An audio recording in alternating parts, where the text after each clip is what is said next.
Digital सेवाएं देने के लिए कॉमन सर्विस सेंटर है।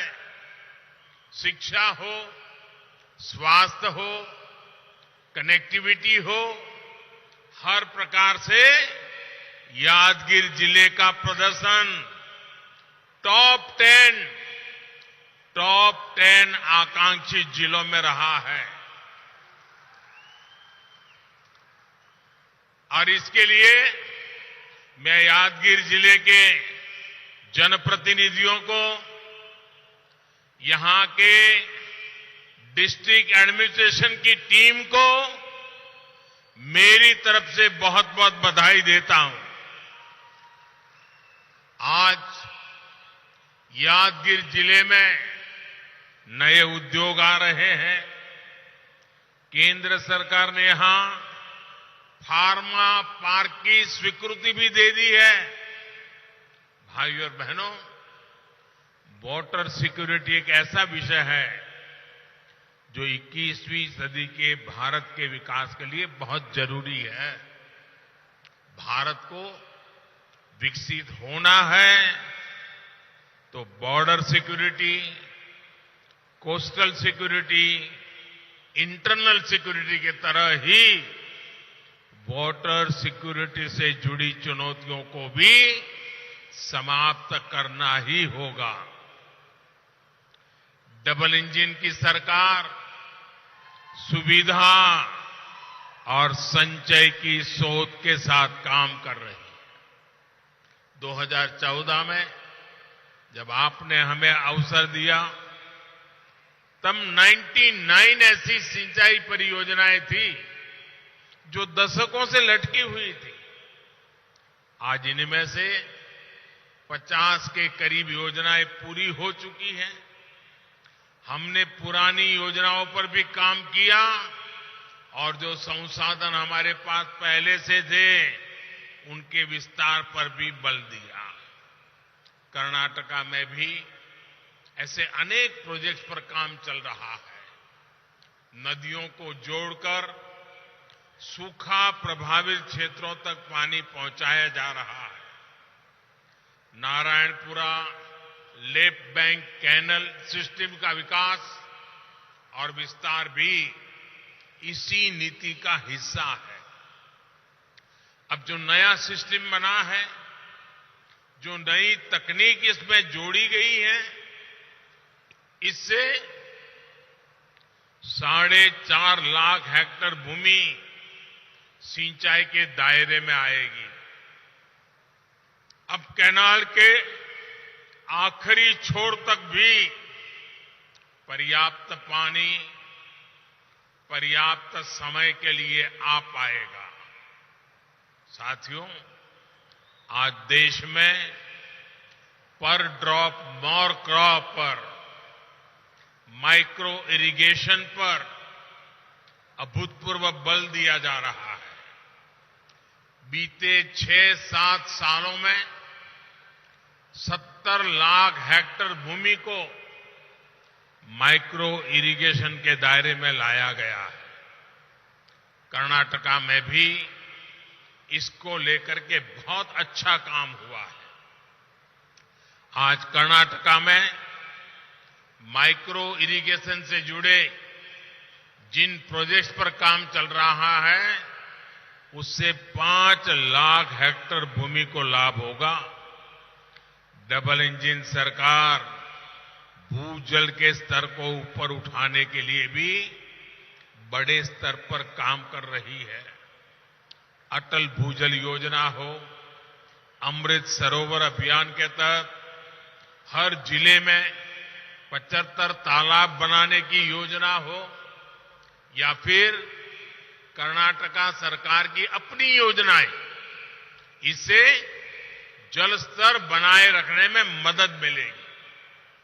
भाइयों और बहनों, डबल इंजन सरकार कैसे काम कर रही है, इसका बेहतरीन उदाहरण जल जीवन मिशन में भी दिखता है। 3.5 साल पहले जब ये मिशन शुरू हुआ था, तब देश के 18 करोड़ ग्रामीण परिवारों में से सिर्फ 3 करोड़ ग्रामीण परिवारों के पास नल कनेक्शन था। आज देश के लगभग, ये आंकड़ा याद रखना, हम जब सरकार में आए थे तब 3 करोड़ घरों में, आज देश के लगभग 11 करोड़ ग्रामीण परिवारों के घरों में नल से जल आने लगा है।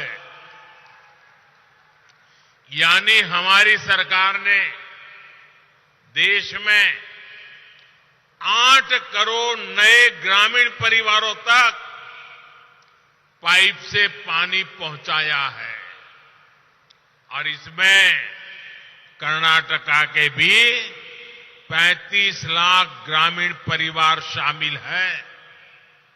मुझे खुशी है कि यादगीर और रायचूर में हर घर जल की कवरेज कर्नाटका और देश की कुल औसत से भी अधिक है।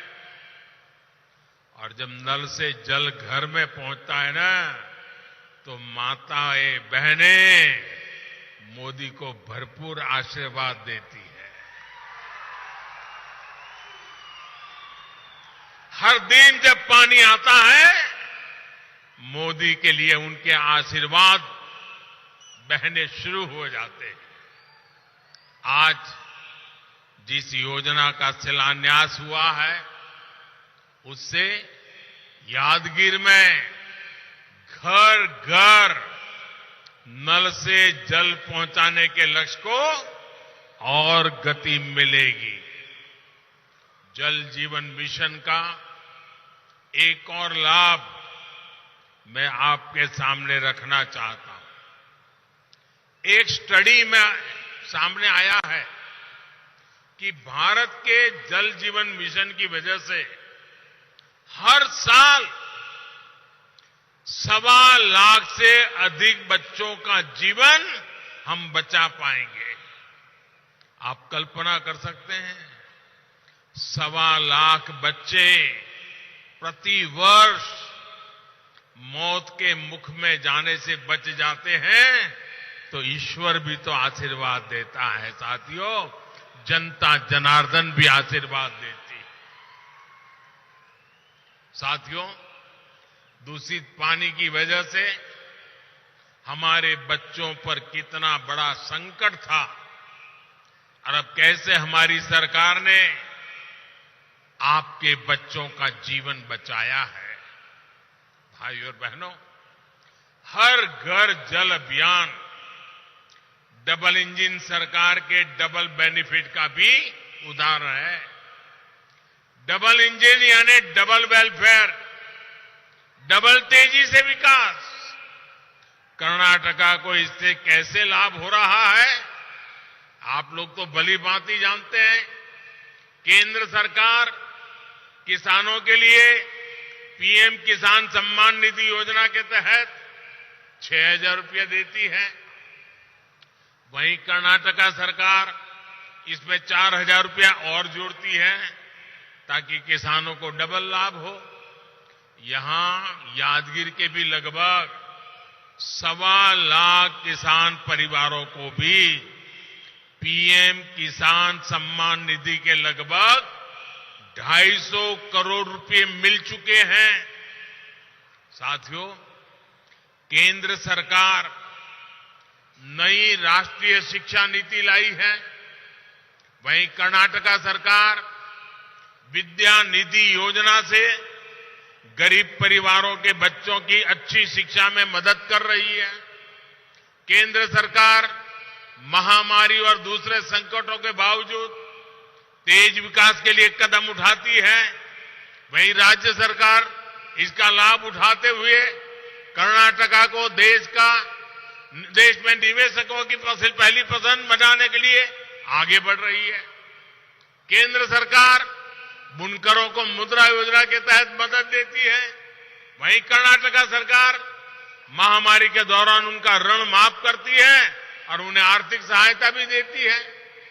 तो हुआ ना डबल इंजन का, यानी डबल बेनिफिट। साथियों, आजादी के इतने वर्षों बाद भी अगर कोई व्यक्ति वंचित है, कोई वर्ग वंचित है, कोई क्षेत्र वंचित है, तो उस वंचित को हमारी सरकार सबसे ज्यादा वरीयता दे रही है।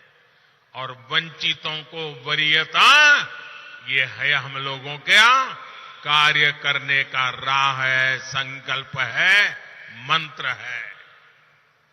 हमारे देश में दशकों तक करोड़ों छोटे किसान भी हर सुख सुविधा से वंचित रहे। सरकारी नीतियों में उनका ध्यान तक नहीं रखा गया। आज यही छोटा किसान देश की कृषि नीति की सबसे बड़ी प्राथमिकता है। आज हम किसान को मशीनों के लिए मदद दे रहे हैं, ड्रोन जैसी आधुनिक टेक्नोलॉजी की तरफ ले जा रहे हैं, नैनो यूरिया जैसी आधुनिक खाद उपलब्ध करा रहे हैं। वहीं दूसरी तरफ प्राकृतिक खेती को भी प्रोत्साहित कर रहे हैं। आज छोटे किसान को भी किसान क्रेडिट कार्ड दिए जा रहे हैं। छोटे किसान, फिर भूमिहीन परिवारों को अतिरिक्त आय हो, इसके लिए पशुपालन, मछली पालन, मधुमक्खी पालन, उसके लिए भी मदद दी जा रही है। भाइयों और बहनों, आज जब मैं यादगीर आया हूं तो कर्नाटका के परिश्रम किसानों का एक और बात के लिए भी आभार व्यक्त करूंगा। ये क्षेत्र दाल का कटोरा है।